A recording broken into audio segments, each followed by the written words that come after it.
लगा देना बस। और रात में ठाकुर जी को उनके बिस्तर पर सुला देना, सुबह उठा देना, बस ये करना और कुछ नहीं करना। ठाकुर जी की भोग नित्य होना चाहिए। वो आपके घर में विराज रहे हैं तो आपके घर के सदस्य के रूप में ही विराजते हैं। उनको मूर्ति पाषाण भगवान समझ के पृथक मत करो अपने से, वो घर के ही सदस्य हैं। जिस प्रकार सबको भोजन है इसलिए उनको भी भोजन है। तो कर्माबाई से कह गए कि लाली रोज भोग लगा के और फिर पइयो। बोले ठीक। अब सीधी सादी कर्माबाई सवेरे सवेरे उठी बिना नहाए धोए और उसने अग्नि चेता के चूल्हा पर और उस पर कढ़ाई रख के और खिचड़ी बना रही है। और खिचड़ी बनाती जा रही है, दांतुन करती जा रही है। और दांतुन करते करते सोच रही है खिचड़ी कहीं लग नहीं जाए, तो दांतुन के पीछे के भाग से उसको चला देती है और फिर दांतुन कर रही है। ठाकुर जी के लिए बढ़िया सुंदर पात्र में खिचड़ी सजा करके और लड्डू गोपाल बैठे थे, उनके सामने जाकर के पधरा दिया। और पिता को देखती थी तुलसी रखनी है, फिर घंटी बजानी है, आदि आदि करके अब खड़ी हो गई। खाओ, देख लो इसमें नमक ज्यादा तो नहीं है, सब ठीक है ना। और ठाकुर जी की ओर देख रही, खाओ, खा क्यों नहीं रहे आप? लड्डू गोपाल ऐसी बैठे हैं, मूर्ति है। अच्छा मैं चली जाऊं फिर खा लोगे आप? मेरे सामने शर्माए रहे हो? ठीक है मैं चली जा रही हूं। चली गई, अपना आदि आदि काम कर करा के थोड़ी देर में लौट के आई। खाया कि नहीं खाया, आके देखी तो अब भी खिचड़ी वैसी रखी। भगवान से पूरे दिन हो गए उसको प्रार्थना करते हुए, प्रभु भोग लगाओ ना, प्रभु खाओ ना। दोपहर का समय हो गया। कर्माबाई ने कहा था, पिताजी कह के गए जब तक ठाकुर जी भोग नहीं लगावे तब तक मत पाना। ठाकुर जी को पकड़ करके कहती है, इतने गोल मटोल होते जा रहे हो, यदि नहीं खाओगे तो तुम्हारे गाल पिचक जाएंगे, पतले हो जाओगे, और तुम पतले हो जाओगे तो बुरे लगोगे, तो फिर मैं पिताजी से कह के दूसरे गोपाल जी मंगवा लूंगी। ऐसी सरल भावना, ऐसी निष्काम भक्ति उसकी, इतने प्रेम से ठाकुर जी से मनोविनोद कर रही है। ठाकुर जी खुद को रोक पाए? नहीं रोक पाए। तुरंत जगन्नाथ भगवान प्रकट हो गए और प्रकट होकर के कर्माबाई की खिचड़ी खाने लगे, उसके हाथ से पाने लगे। थाली भर के लाई खींचड़ो, ऊपर घी की बाट की, जीमो मारो शाम घनी, जमावे बेटी जाट की। थाली भर के लाई खींचड़ो, ऊपर घी की बाट की, जीमो मारो शाम घनी, जमावे बेटी जाट की। आप सब गुनावासी तैयार रहो, आज तो कृष्ण जन्म 12 बजे ही होगा। आज ना है, जल्दी भाव से गाओ। थाली भर के लाई खींचड़ो, ऊपर घी की बाट की, जीमो मारो शाम घड़ी, जमावे बेटी जाट की। थाली भर के लाई खींचड़ो, ऊपर घी की बाट की, जीमो मारो शाम घड़ी, जमावे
खिचड़ी देख के तुम्हारा मन ना कर रहा हो, मीठो खावे को मन कर रहा है, आज खिचड़ी खा लो, कल रबड़ी खिलाऊंगी। आज जमाऊं थाने खींचड़ो काल रावड़ी घाट की जिमो मारो शाम घणी जमावे बेटी जाट की थाली भर के लाई खींचड़ो ऊपर की बाट की जिमो मारो शाम घणी जमावे बेटी जाट की जमावे बेटी जाट की मावे बेटी भक्त वत्सल भगवान की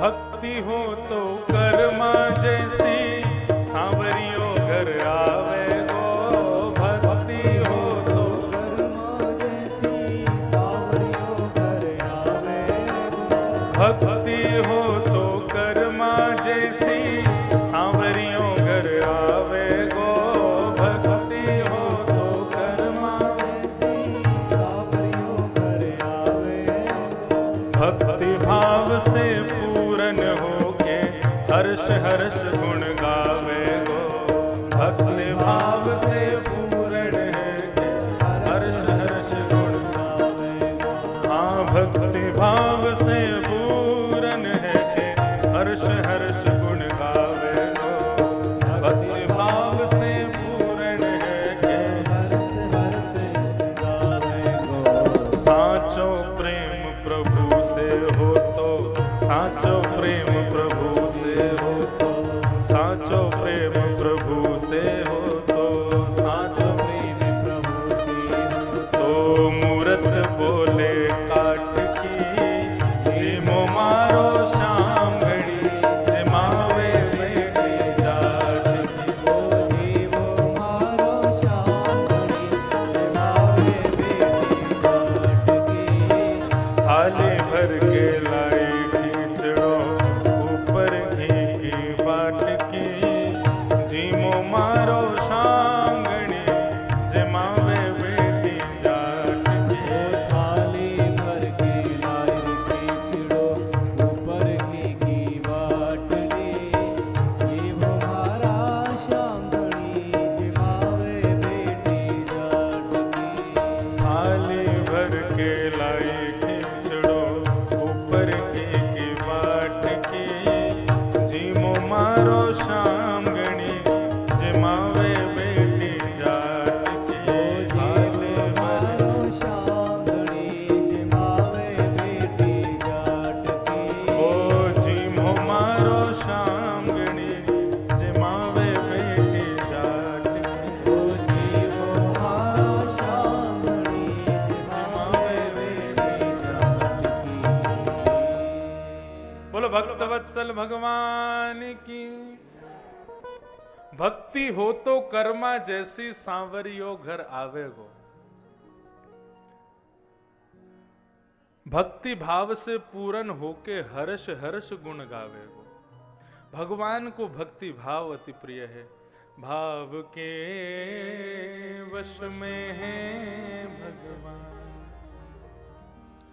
भाव नहीं तो सब साधन झूठो भाव नहीं तो सब साधन झूठो बिरथा सकल निधान भाव के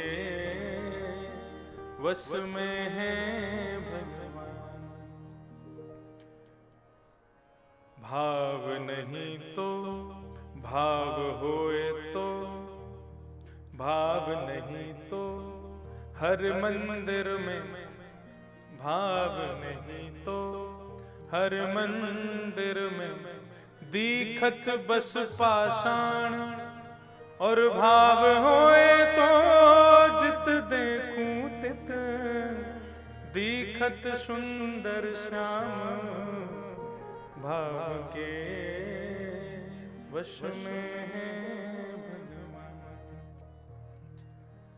भाव नहीं तो हर मंदिर में दीखत बस पाषाण पत्थर ही दिखेगा, और भाव होए तो जित देखूं उतित दीखत सुंदर श्याम। परीक्षित जी महाराज को श्री सुखदेव जी कह रहे हैं कि तुम मुक्ति मांग रहे हो भक्ति को छोड़ के। अरे वही मुक्ति मांग रहे हो जो मुक्ति रावण कंस आदि राक्षसों को भी मिली है। क्या केवल उस मुक्ति की प्राप्ति के लिए भगवान ने तुम्हारी मां के गर्भ में आकर के तुम्हारी रक्षा की थी? अरे परीक्षित सोचो, कोई विलक्षण भाव विलक्षण भक्ति की स्थापना तुम्हारे द्वारा करवानी है, इसलिए भगवान ने तुम्हारी मां के गर्भ में आके रक्षा की। साधारण मुक्ति के लिए 7 दिन शेष हैं। यदि आज 7वां दिन होता ना, और यदि तुम्हारे सांस निकल रही होती, अंतिम क्षण तुम्हारा होता, तुमने इन 7 दिनों में कोई क्रिया नहीं की होती, अंतिम क्षण में भी यदि मैं आ जाता तो तुमको मुक्ति दे देता। लेकिन तुम्हारे जीवन के 7 दिन शेष हैं, उनके बारे में पूछो ना। तब परीक्षित महाराज के हृदय से मुक्ति की इच्छा खत्म हुई। तब उन्होंने कहा, समीचीनम वचो भगवन सर्वज्ञस्वत्वानघ तमो विशीर्यते मह्यम हरे कथयतः कथा। अब मुझे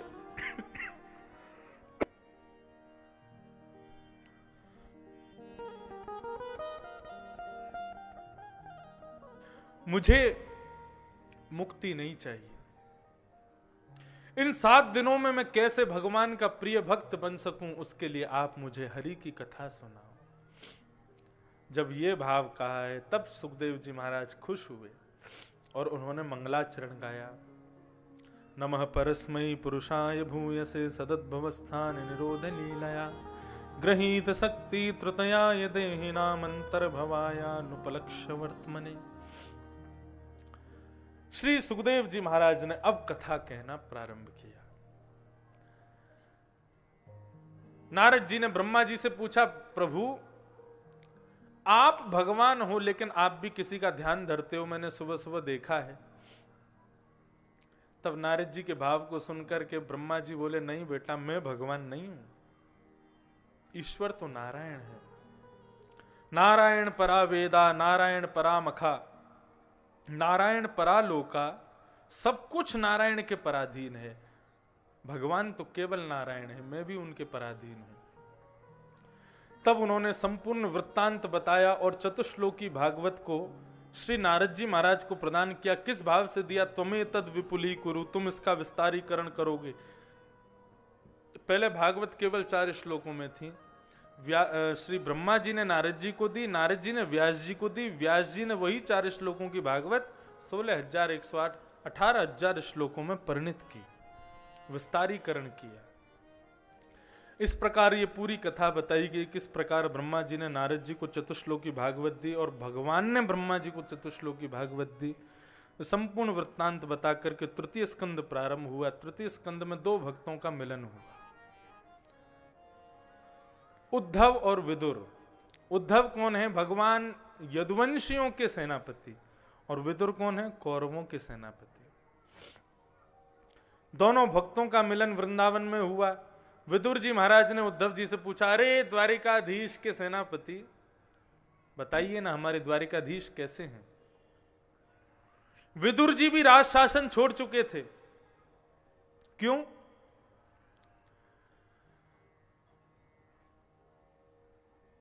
भगवान शांति दूत बनकर के आए थे कौरवों के पास, और कौरवों से आकर के, दुर्योधन से आकर के भगवान ने प्रस्ताव रखा कि दुर्योधन, ये महाभारत युद्ध मत करवाओ। यदि ये महाभारत युद्ध होगा, कितनी माताएं विधवा हो जाएंगी, कितने बालक अनाथ हो जाएंगे, खून से बहेगी गंगा कितने वर्षों तक। मत करो ये युद्ध।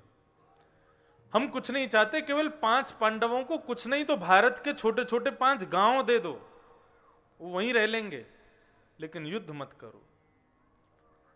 लेकिन दुर्योधन ने कह दिया सुच्चग्रैव न दास्यामि बिना युद्धे न केशव, सुई की नोक के बराबर जमीन भी बिना युद्ध के नहीं दूंगा, युद्ध तो होगा। भगवान बोले ठीक है। इस बात को विदुर जी ने जब सुना तो विदुर जी ने जाकर के धृतराष्ट्र से कहा कि भगवान ने कितना बढ़िया बात बताई थी, 5 छोटे गांव मांगे थे, लेकिन तुम्हारे पुत्र ने किस प्रकार अनादर किया उनका। अरे धृतराष्ट्र, हमें तो लगता है तुम्हारे घर में ये आस्तीन का सांप है। कौन? दुर्योधन। इसको घर से निकाल दो। इस बात को किसी ने जाकर के दुर्योधन को कह दिया कि विदुर काका आपको आस्तीन का सांप कह रहे हैं। दुर्योधन को जैसे ही पता चला तो आकर के विदुर काका को उल्टा सीधा बोलने लगा, हमारा अन्न खाते हो, हमारे अन्न पर पलते हो, हमें उल्टा सीधा बोलते हो। विदुर जी ने तुरंत अपने धनुष बाण और सब वहीं रख दिए। बोले क्षमा कीजिए, अब मैं आपके यहां नहीं रह सकता। और धनुष बाण इसलिए छोड़ करके जा रहा हूं, कहीं तुम लोग ये ना सोच लो कि मैं पांडवों के पास जाकर के मिल जाऊंगा। अन्न खाया ना तुम्हारा, तो वफादारी अंत तक निभाऊंगा, लेकिन अब तुम्हारे पास नहीं रहूंगा। आओ नहीं आदर नहीं, नहीं नैनन प्रेम, तुलसी तहां न जाइए चाहे कंचन बरसे मेघ। जहां पर बुलाया ना गया हो, जहां पर आदर ना किया जाता हो, जहां पर नैनों में प्रेम ना हो, आपको देख करके कोई खुश ना होता हो, तुलसी तहां ना जाइए, वहां जाना ही नहीं चाहिए, चाहे वहां पर सोने की बारिश ही क्यों ना हो रही हो। यही तो हुआ था किसके साथ? सती के साथ। आमंत्रण नहीं था दक्ष प्रजापति का, लेकिन फिर भी गए, और गए तो वहां पर फिर जो हुआ सबको पता है। विदुर जी महाराज ने तत्क्षण राज्य छोड़ दिया, वृंदावन में श्री उद्धव जी से मिले, उद्धव जी से पूछा, तब उद्धव ने बताया भगवान अपने स्वधाम चले गए, जाते जाते ज्ञान उपदेश करके गए भागवत धर्म का, और मैत्रेय मुनि को उन्होंने आज्ञा की कि तुम्हारे आश्रम पर मेरा प्रिय विदुर आएगा, उसको ये भागवत धर्म तुम सुना देना। मैत्रेय मुनि आपका हरिद्वार में इंतजार कर रहे हैं विदुर जी। विदुर जी तुरंत दौड़ करके हरिद्वार पहुंचे हैं, और मैत्रेय मुनि के आश्रम पर जाकर के उन्होंने प्रणाम किया, और वहां पर मैत्रेय और विदुर संवाद चला है। केवल एक श्लोक में हम लोग ये सुने, बहुत बड़ा है इसलिए मैं केवल एक श्लोक मात्र स्पर्श करूं। मैत्रेय विदुर संवाद, फिर पुनः कथा के बीच में ये कोई ना कोई प्रसंग आते रहेंगे। विदुर जी महाराज ने मैत्रेय मुनि से एक प्रश्न किया, और ये प्रश्न इतना सुंदर है कि सबको सुनना चाहिए।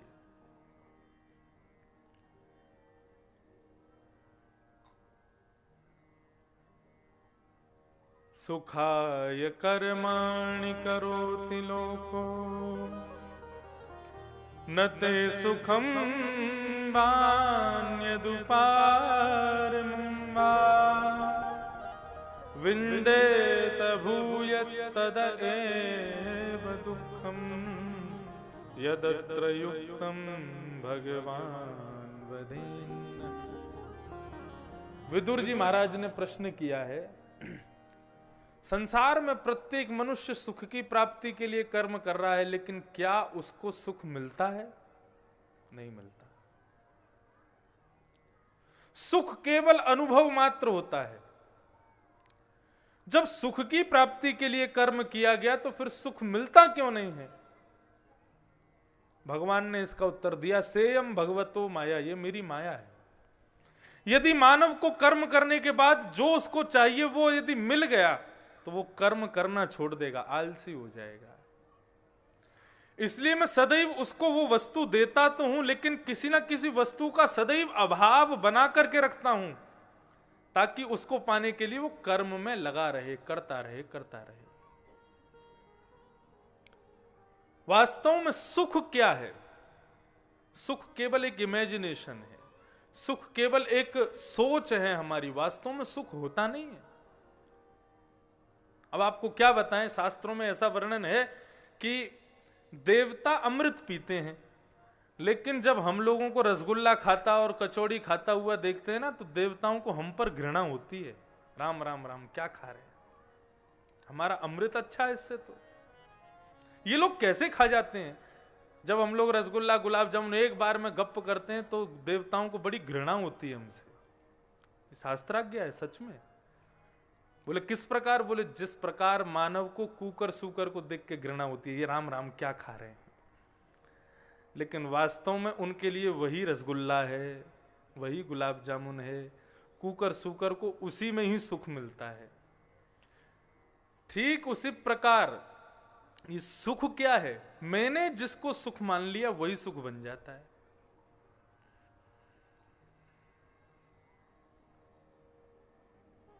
ये पटका है, मुझे सुख दे रहा है, लेकिन जरूरी नहीं है यहां बैठे हर व्यक्ति को इससे सुख मिलेगा। किसी को नहीं भी मिलेगा, उसके लिए वो सुख नहीं है। तो सुख क्या है? सुख केवल और केवल एक सोच है हमारी। वास्तव में सुख होता नहीं है। हम जिसमें सुख अपने आप को मान लें, जिसमें सुखी खुद को समझ लें, उसमें सुख है, नहीं तो नहीं है। लेकिन गोस्वामी तुलसीदास जी महाराज कहते हैं, दीन कहे धनवान सुखी, धनवान कहे सुख राजा को भारी, राजा कहे महाराजा सुखी, महाराजा कहे सुख इंद्र को भारी, इंद्र कहे चतुरानन को सुख, और ब्रह्म कहे सुख विष्णु को भारी। पर तुलसीदास विचार कहे, हरि भजन बिना सब जीव दुखारी। हरि के भजन के बिना सब दुखी। इसलिए क्या करो? काम करते चलो, नाम रटते चलो, हर समय कृष्ण का ध्यान धरते चलो। मुरली वाले को मन से रिझाते चलो, कृष्ण गोविंद गोपाल गाते चलो। आपसे ये नहीं कहेंगे कि आप अपना घर छोड़ दो, धोती बगलबंदी पहनना शुरू कर दो, बाबा जी बन जाओ, ये बन जाओ, वो बन जाओ, भगवान का नाम। अरे नहीं, कर्म करो, जो करते हो वो करो, दिन रात करो, लेकिन हर घड़ी भगवान का स्मरण होना चाहिए, भगवत स्मरण बना रहे, बस यही भाव। दूसरा प्रश्न इन्होंने ये भी पूछा कि भगवान ने जब सारी दुनिया बनाई तो एक जैसी क्यों नहीं बनाई, सब अलग अलग क्यों बना दिए? सबको समान बना देते भगवान, सबको धनवान, सबको सुंदर, सबको गोरा, सबको लंबा चौड़ा हट्टा तगड़ा। भगवान ने पृथक पृथक दुनिया क्यों बनाई? दुनिया बनाने वाले क्या तेरे मन में समाई, तूने काहे को दुनिया बनाई? भगवान ने दुनिया क्यों बनाई? अब वो विषय अगर शुरू किया तो फिर 8 घंटा लग जाएगा मेरे को, लेकिन एक सूत्र में बता दूं। भगवान जब प्रलय करते हैं तो पूरे तीनों लोगों को अपने अंतस्थ में धारण करके सो जाते हैं, और जब उठते हैं कुछ नहीं होता, केवल ब्रह्म होते हैं भगवान। तब अपना स्नान ध्यान करके भगवान अकेले बैठे बैठे क्या करें, सोचते रहते हैं कभी कुछ करूं। तो अपना मन लगाने के लिए भगवान कहते हैं, मैं एक हूं, यदि बहुत होता तो कितना अच्छा होता। एको हम बहुश्याम। जैसे ही भगवान सोचते हैं मैं बहुत होना चाहता हूं, इतने में ना अभी से कमल उत्पन्न, उस पर ब्रह्मा जी उत्पन्न, वो सृष्टि बनाते हैं, पृथ्वी बनती है, उद्भिद सबसे पहले बनते हैं पेड़, जमीन फाड़ करके पैदा होने वाले। भगवान उनको आज्ञा करते हैं ऐसा मानव बनाओ जो कर्म भी करे और भजन भी करे। सबसे पहले पेड़ बनाए, इनको कहते हैं उद्भिद, जमीन फाड़ के पैदा हुए, इनको बनाया, लेकिन ये भी कर्म करते हैं, भजन नहीं करते। तब बोला कोई और बनाओ, तब उसके बाद में उन्होंने बनाए उद्भिद के बाद बनाए स्वेदज। स्वेदज यानी कि उद्भिद पेड़ों के पत्तों की गंदगी से उत्पन्न होने वाले छोटे छोटे कीड़े मकोड़े जीव जंतु, इनको बनाया स्वेदज। उद्भिद बन गए, स्वेदज बन गए, उसके बाद बनाए जरायुज, नहीं अंडज, अंडे से पैदा होने वाले। लोग पूछते हैं पहले अंडा आया कि मुर्गी? भागवत के अनुसार सबसे पहले अंडा बनाया गया, अंडज। उसके बाद में अंडे से पैदा होने वाले सारे जीव जंतु बना दिए गए, और अंत में बनाए जरायुज, जो जरा में लिपट करके होते हैं, गाय भैंस चीता जिब्रा जिराफ, इन सबको बनाया। इस प्रकार करते करते करते करते महाराज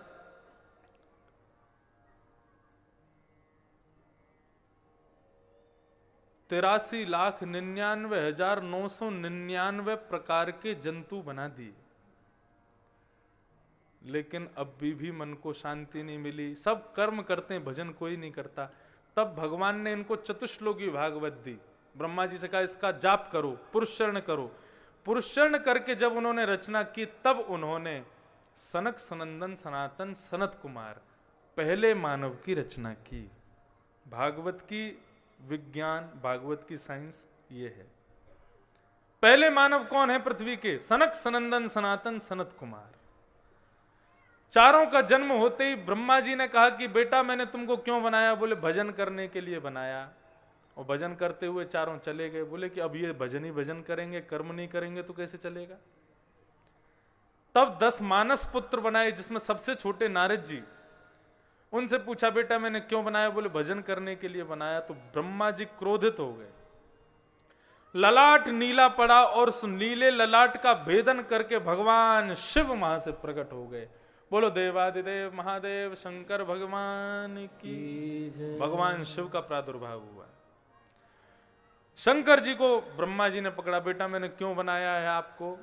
बोले भजन करने के। बोले चुप, भजन भजन भजन, कर्म कौन करेगा? जाओ जाकर के सृष्टि करो। अब शंकर जी का सृष्टि में मन ही नहीं लग रहा, संसार बनाने में उनकी कोई रुचि नहीं। आज हम लोग गए थे केदारनाथ, देखो कैसे बाबा कहां बैठे हैं, बिल्कुल बीहड़ जंगल में एक पर्वत के नीचे, पूरे दिन भीगते ही रहते हैं। भीगे देवता पूरे दिन गीले रहते हैं। रस में रसीली रस में रहत गड़ी, एक पद है हमारे अष्ट सखाओं का। ऐसे ही भगवान शिव हमेशा रस में सराबोर रहते हैं, सदैव भीगते रहते हैं। भगवान शिव को बनाया गया। ब्रह्मा जी ने फोर्सफुली उनसे कहा कि सृष्टि करो, बनाओ, इंसान बनाओ। तब ब्रह्म शंकर जी ने क्या बनाया? को मुखहीन विपुल मुख काहू। किसी के तो मुंह ही नहीं बनाया, केवल धड़ीधड़ बना दिया, बिना मुंह के ही घूम रहा है आदमी। और किसी के विपुल मुख काहू, किसी के बहुत सारे मुंह बना दिए। किसी को बिन पग चल ही, बिना पैर के ही चल रहा है महाराज, ऐसा बना दिया। ब्रह्मा जी के द्वारा बनाए गए जीव तो बोलते थे, लेकिन शंकर जी के द्वारा बनाए गए जीव बोलते नहीं, हुंकार भरते हैं। किनको बनाया? भूत प्रेत पिशाचनी डाकनी साकनी, इनको बना दिया। रावण ने अपनी स्तुति में लिखा कि मेरे गुरुदेव शंकर जी ने कैसी सृष्टि बनाई।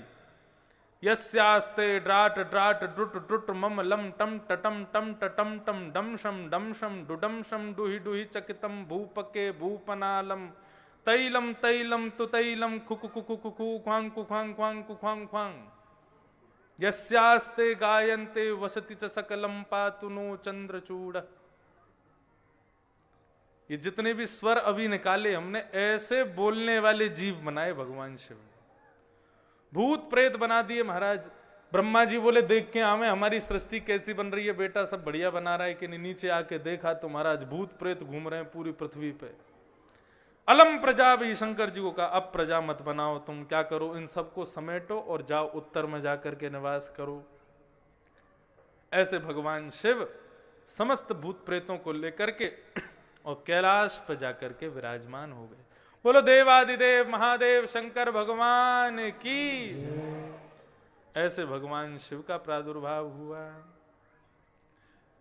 नमामि शमीशान निर्वाण रूपम विभुम व्यापकम ब्रह्म वेद स्वरूपम निजं निर्गुणं निर्विकल्पं निरीहं चिदाकाशमाकाशवासं भजेऽहम्।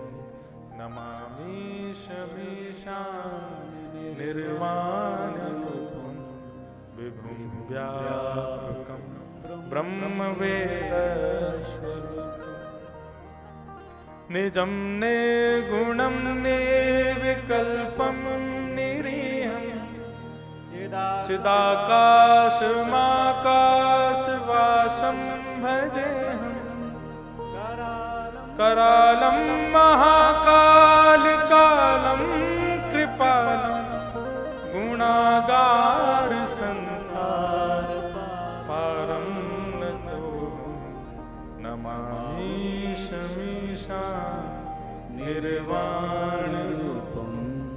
विभुम व्यापकम ब्रह्म वेद श्री केदारनाथ भगवान की। ऐसी सृष्टि बनाई। ब्रह्मा जी को लगा क्या करें, कैसे करें, सृष्टि बनने में नहीं आ रही है।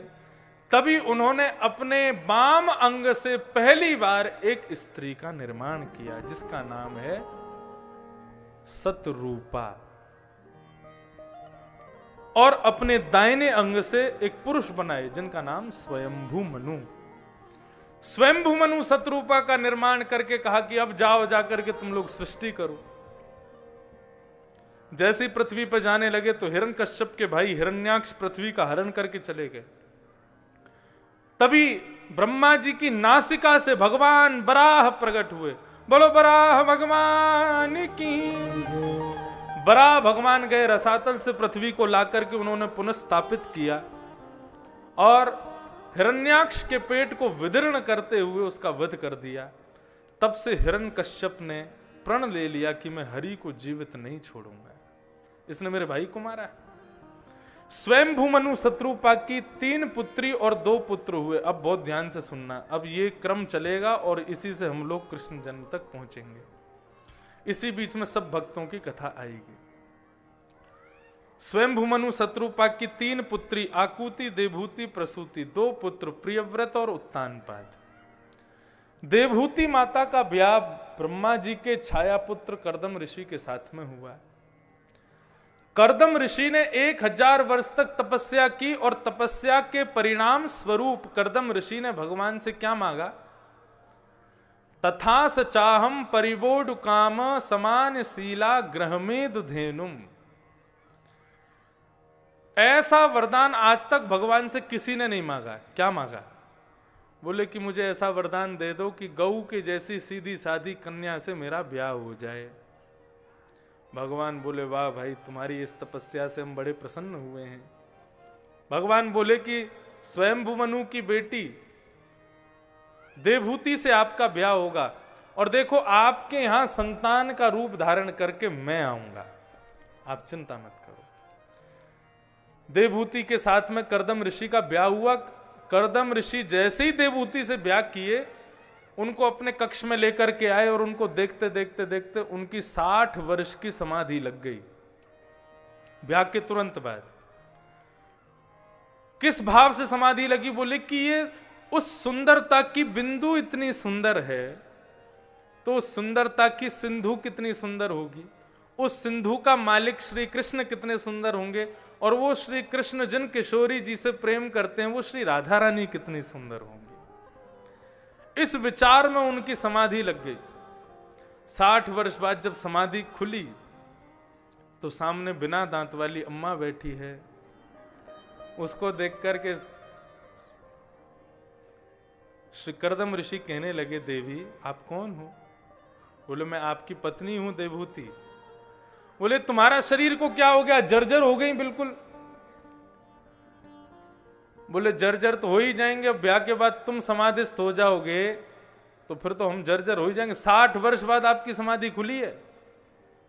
कर्दम ऋषि ने कहा देवी मुझे क्षमा करना, मैं तुम्हारी इस तपस्या से बड़ा प्रसन्न हुआ हूं। चलो तुमको घुमा के लाऊं। एक विमान बनाया, कामघ विमान, भारत का सबसे पहला विमान कामघ। उस विमान को बनाया। बोले चलो इसमें बैठ के भ्रमण के लिए चलते हैं। देवहूति कहने लगी जर्जर शरीर से कैसे जाऊंगी? तभी कर्दम ऋषि ने उनसे आज्ञा की। बोले जाओ, ये बिंदु सरोवर है, ये भगवान के नेत्रों का बिंदु है, इसमें स्नान करो। स्नान करते ही नया स्वरूप मिला। पूरे विश्व का भ्रमण करके लौट के आए तो 9 कन्या हुई कर्दम ऋषि को। ये 9 कन्या कौन है? नवधा भक्ति। ये 9 कन्याएं नवदा भक्ति हैं। ये 9 भक्ति, इस पर मैंने 7 दिन कथा की है 9 भक्तियों पर। YouTube पर वो है, मिल जाएगी नवदा भक्ति। अभी लॉकडाउन के बीच में अकिंचन कथा, बिना माइक बिना पंडाल के, जमुना जी के किनारे एक कुटिया में बैठ के कथा की। सवेरे 3:30 बजे कथा शुरू होती थी और भोर में 6 बजे पूरी होती थी। तब नवदा भक्ति पर 7 दिन कथा की थी। ये नवदा भक्ति कौन कौन है? श्रवणम कीर्तनम विष्णु स्मरणम पाद सेवनम अर्चनम वंदनम दास्यम सख्य आत्मनिवेदनम। श्रवण भक्ति सबसे पहली भक्ति, कीर्तन भक्ति दूसरी भक्ति, श्रवणम कीर्तनम विष्णु स्मरणम भगवान को याद करना तीसरी भक्ति, स्मरणम पाद सेवनम चरणों की सेवा, ये पाद सेवन ये चौथी भक्ति, अर्चनम भगवान की अर्चना करना पांचवी भक्ति, वंदनम भगवान की स्तुति गाकर के वंदना करना ये छठवीं भक्ति, दास्यम सातवीं भक्ति भगवान के दास बन जाना, सख्य मित्रता ये भगवान की आठवीं भक्ति, और आत्मनिवेदनम नौवां यानी कि अपना सब कुछ भगवान को अर्पित कर देना, ये 9 भक्ति है। 9 कन्याओं को देख करके कर्दम ऋषि बोले हमने तो संकल्प लिया था एक संतान होते ही वन में चले जाएंगे, 9 पुत्रियां हो गई, अब हम जा रहे हैं वन में। देवहूति माता ने कहा नहीं, इनका ब्याह करके जाओ। उन 9 कन्याओं का 9 प्रजापतियों से ब्याह करके कर्दम ऋषि जैसे ही जाने लगे तो देवहूति कहने लगी अब मैं अकेली कहां रहूंगी, बेटियां अपने घर गई, आप वन में जा रहे हैं, मैं अकेली क्या करूं, एक पुत्र होता तो उसके भरोसे जी लेती। तब कर्दम ऋषि को याद आया कि भगवान ने वचन दिया था वो पुत्र बन के आएंगे। तब 10वें संतान के रूप में कर्दम ऋषि के यहाँ भगवान कपिल का प्रादुर्भाव हुआ। बोलो कपिल भगवान की जय। आज सब भगवान ऐसे ही आएंगे, नंदोत्सव है ना, तो भीड़ भाड़ चाहिए ठाकुर जी को। बरा आ गए, शंकर जी आ गए, ब्रह्मा जी आ गए, नारद जी आ गए, अभी कपिल भगवान आ गए, अभी देखो सब आएंगे। कपिल भगवान का बाल्यावस्था भागवत में नहीं लिखी है। कर्दम ऋषि को आज्ञा कर दी पिताजी आप जाओ वन में जाके भजन करो, हम मैया का ख्याल रखेंगे। देवहूति माता को पता है कि मेरे पुत्र साधारण नहीं है, साक्षात भगवान है। तो आज देवहूति माता ने अपने पुत्र को एक आसन पर बिठा करके उनसे ज्ञान उपदेश श्रवण किया है। सब लोग इधर देखो, बहुत सावधानी से कथा सुनो। इधर उधर आप लोग देखेंगे तो हम कथा भूल जाएंगे, फिर और लेट हो जाएगी कथा। इसलिए बहुत सावधानी से, ये मुख्य मुख्य विषय हैं, इनको तो सुनते हुए चले हम। कर्दम ऋषि वन में चले गए और कपिल भगवान देवहूति माता के सामने बैठे हैं और देवहूति माता प्रश्न कर रही हैं, कपिल भगवान उत्तर दे रहे हैं। इतना सुंदर प्रसंग है, केवल 2-3 श्लोक हम लोग श्रवण करें, क्या कह रहे हैं।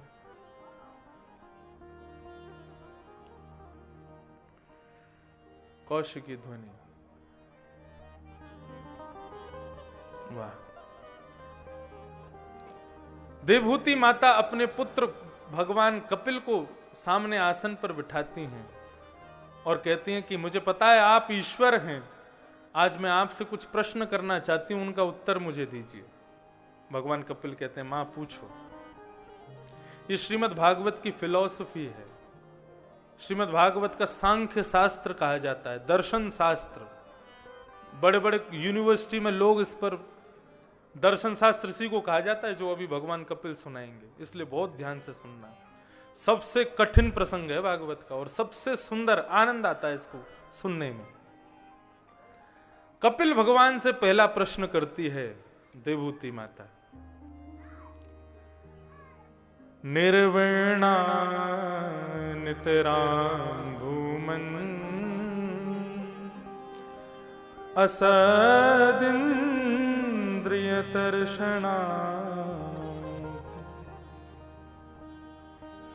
येन संभाव्यमानेन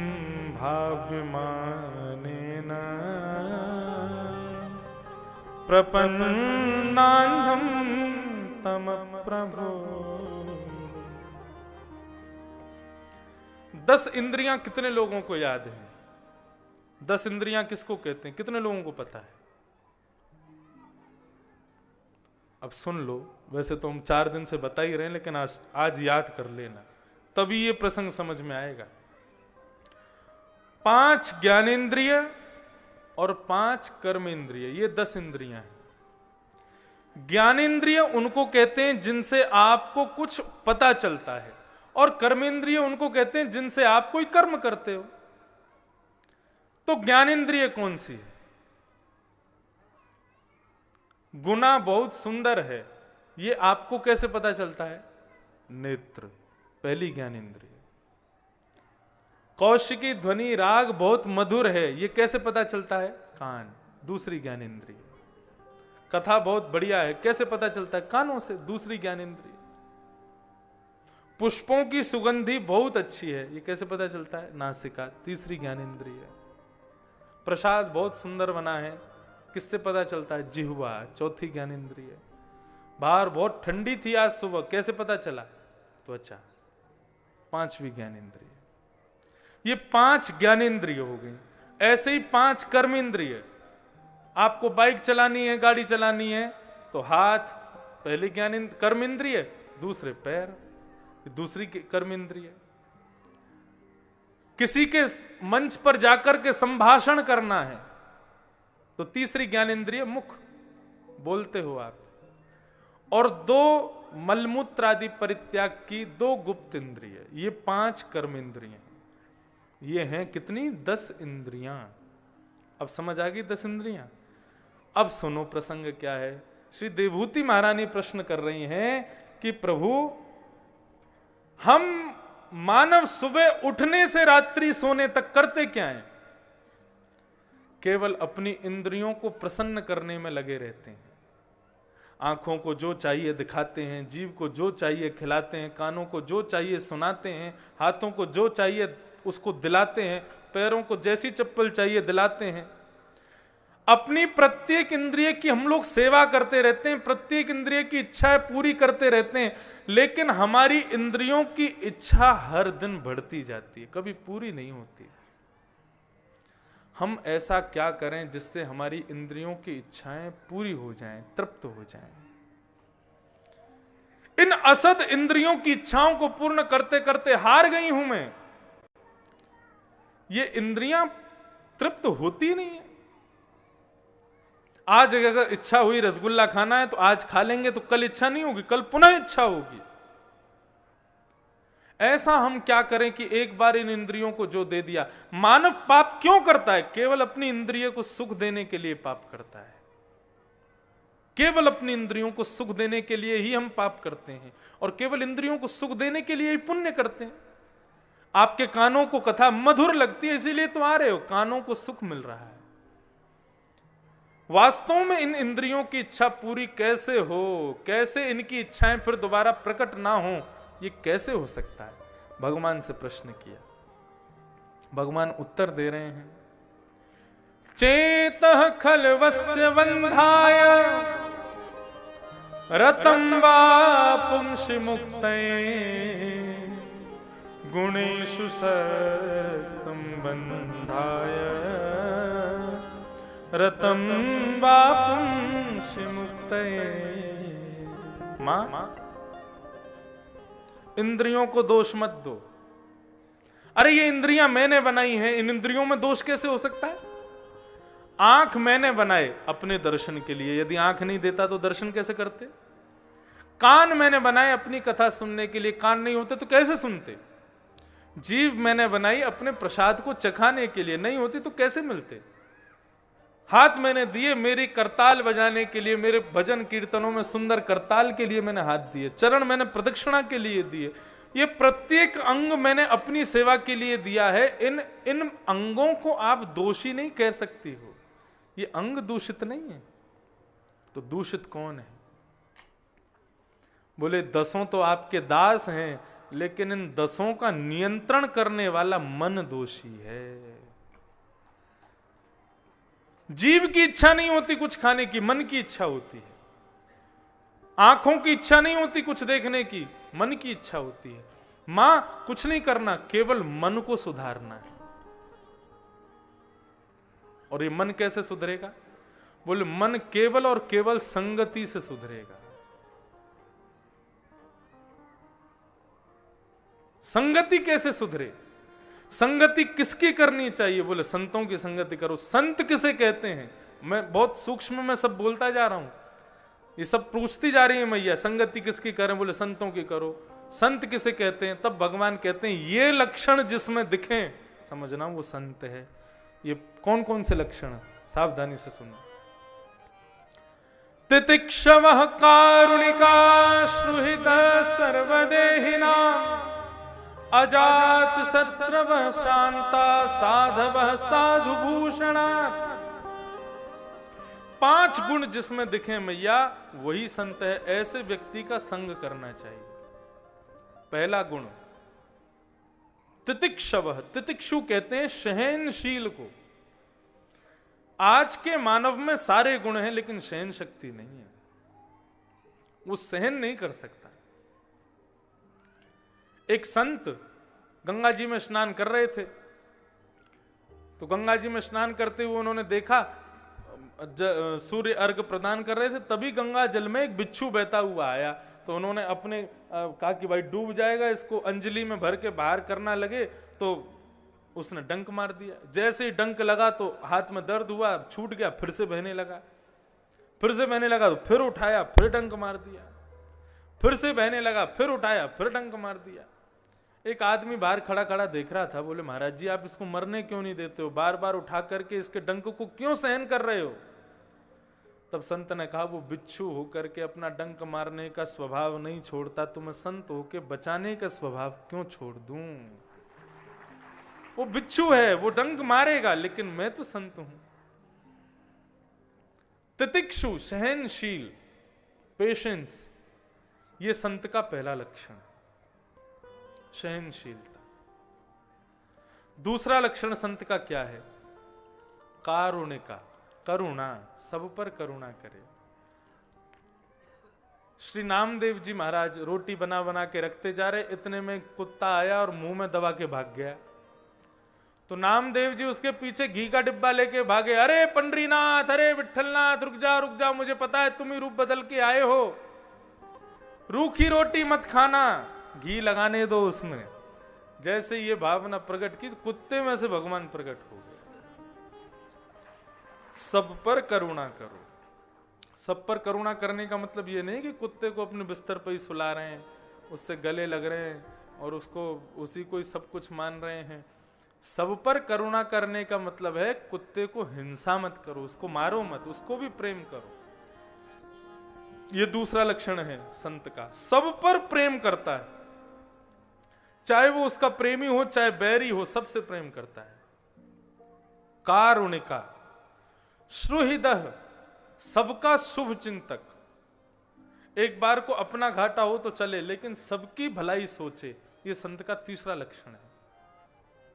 अजात शत्रवः, उसका कोई शत्रु नहीं होना चाहिए, उससे किसी की शत्रुता नहीं होनी चाहिए। अजात शत्रवः। और अंतिम गुण है संत का शांता, बहुत कम बोलने वाला होना चाहिए, ज्यादा बोलने वाला संत नहीं होना चाहिए। ये संत के 5 लक्षण हैं, और ये 5 लक्षण यदि किसी पैंट पहनने वाले में भी हैं तो वो भी संत है, और किसी भगवाधारी में भी ये लक्षण नहीं है तो वो संत नहीं है। ये 5, इसमें कहीं भी नहीं लिखा कि भेष से संत होता है। भेष की बहुत बड़ी गरिमा है, लेकिन भेष से ज्यादा अंदर के गुण ऐसे होने चाहिए तो तुम संत बनोगे। मां, ऐसे संतों का संग करो, मन अपने आप सुधर जाएगा, मन अपने आप सुहृद हो जाएगा। इस प्रकार भगवान मन को सुधारने के भाव बताते हुए, भगवान से पूछा गया आपके मंदिर में सबसे पहले, आपके अंग में सबसे पहले कौन से अंग का दर्शन करना चाहिए? केवल ये बात सुनो, फिर हम आगे चलेंगे। तब भगवान कहते हैं, संचिंतयेद भगवतश्चरणारविंदम वज्रांकुशध्वज सरोरुहलांचनाट्यम। मानव को मंदिर में जाकर के सबसे पहले भगवान के चरणों का दर्शन करना चाहिए। चरणों का दर्शन करके फिर घुटने का, फिर कटी भाग का, फिर वक्षस्थल का, फिर दोनों भुजाओं का, अंत में दर्शन करना चाहिए मुखमंडल का। लेकिन हम लोग क्या करते हैं, जाती सीधा मुखमंडल देखा, श्रृंगार देख के फिर आंख और बंद कर लेते हैं। मंदिर में जाके आंख क्यों बंद करते हैं? देखने के लिए, दर्शन के लिए मंदिर गए, आंख खोल के खूब देखो ठाकुर जी को। मंदिर से बाहर निकल करके पीछे बैठ के तब नेत्र बंद करो, वहां बैठ करके फिर ध्यान लगाओ। इस प्रकार भगवान ने ध्यान की विधि बताते हुए अष्टांग योग बताया, यम, नियम, आसन, प्राणायाम, प्रत्याहार, ध्यान, धारणा, समाधि। इस प्रकार से भगवान ने अष्टांग योग बताए। अब इन पर चर्चा तो करनी है, जल्दी जल्दी सुन लो। यम किसको कहते हैं? इंद्रियों की इच्छाओं को पूरा ना करना, यह यम है। नियम किसे कहते हैं? आपके जीवन में सुबह उठकर स्नान के बाद एक नियम जरूर होना चाहिए, चाहे राम जी वाला ही नियम अपना लो, प्रातः काल उठ के रघुनाथा, मात पिता गुरु नाम ही माथा। कोई भी एक नियम जरूर होना चाहिए, सद नियम। या तो माँ पिता को प्रणाम करो, भगवान को प्रणाम करो। आज किसी ने प्रश्न किया, 2 मिनट, ये इसी से रिलेटेड है। क्या है? श्री गिरिराज चालीसा और श्री भागवत चालीसा पाठ सुबह बिस्तर में बैठकर कर सकते हैं क्या?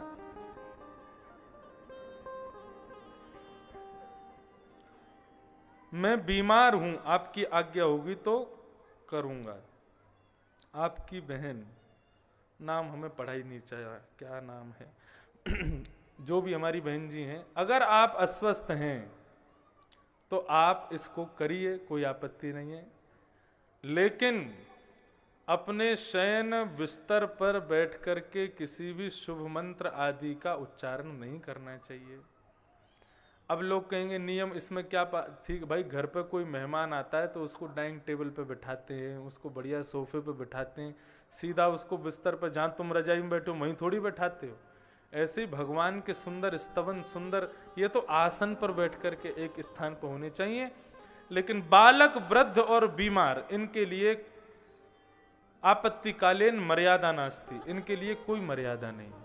यदि आप अस्वस्थ हैं तो आप बिस्तर पर बैठ के कर सकते हैं, नहीं तो कोई ना कोई आसन होना चाहिए। हम कथा करते हैं, हमारा आसन है कुशा का। और कैसी कुशा है? पूर्व की तरफ झुकी हुई कुशा का। एक नेपाल के बहुत बड़े विद्वान ने बना करके आसन दिया, हम पूरी कथा इसी पे बैठ के करते हैं। तो सत्कार्य के लिए, ठाकुर जी के भजन पूजन के लिए आसन होना चाहिए। भीष्म पितामह महाभारत के अनुशासन पर्व में आसन की महिमा बताते हुए कहते हैं कि यदि कोई 12 साल तक एक आसन पर बैठ करके अपने समस्त नियमों का पालन करता है, एक दिन भी नागा न किए, अगर अपने नियमों का पालन करता है, तो 12 वर्ष में उसके आसन की ऐसी सिद्धता होती है कि घर में होने वाली अनहोनियां, घर में होने वाले शुभ कार्य और भगवत दर्शन उस आसन पर बैठ करके नेत्र बंद करती उसको अनुभव होने लग जाएंगे। ये आसन की महिमा महाभारत के अनुशासन पर्व में श्री भीष्म पितामह ने कही है, इसलिए आसन होना चाहिए। तो इस प्रकार से ये अष्टांग योग बताए। यम नियम, एक नियम होना चाहिए। उसके बाद यम नियम आसन, एक आसन पर ज्यादा देर तक बैठने का प्रयास करो। यम नियम आसन। चौथा होता प्राणायाम। प्राणायाम में कुंभक, रेचक, पूरक और कुंभक, ये 3 प्रक्रिया होती हैं। एक नासिका छिद्र को बंद करके दूसरी नासिका छिद्र से श्वास को भीतर लो, उस समय कोई वैदिक मंत्र कहो मन ही मन, जैसे ओम नमो भगवते वासुदेवाय। तो जब आप श्वास को भीतर लेते हैं, ये मन को एकाग्र करने के 8 योग हैं। पहला यम, दूसरा नियम, फिर आसन, चौथा प्राणायाम। तो ओम नमो भगवते वासुदेवाय को मन ही मन बोलते रहिए, श्वास को अंदर लीजिए, दोनों नासिका छिद्र को बंद करके। जब वो कुंभक यहां पर श्वास विराजमान रहे तब उस मंत्र का उच्चारण कीजिए, और रेचक निकालते समय पुनः उस मंत्र का उच्चारण कीजिए। ये है प्राणायाम। तो यम नियम आसन प्राणायाम, फिर उसके बाद प्रत्याहार, आहार की शुद्धि। वैष्णव को प्याज लहसुन नहीं खाना चाहिए। जो भी खावे भगवान का प्रसाद लगा के, भोग लगा के खावे, और यदि उसमें प्याज है तो वो नहीं खाना चाहिए। प्रत्याहार की, आहार की शुद्धि पर ध्यान दे। ये 5 योग हो गए।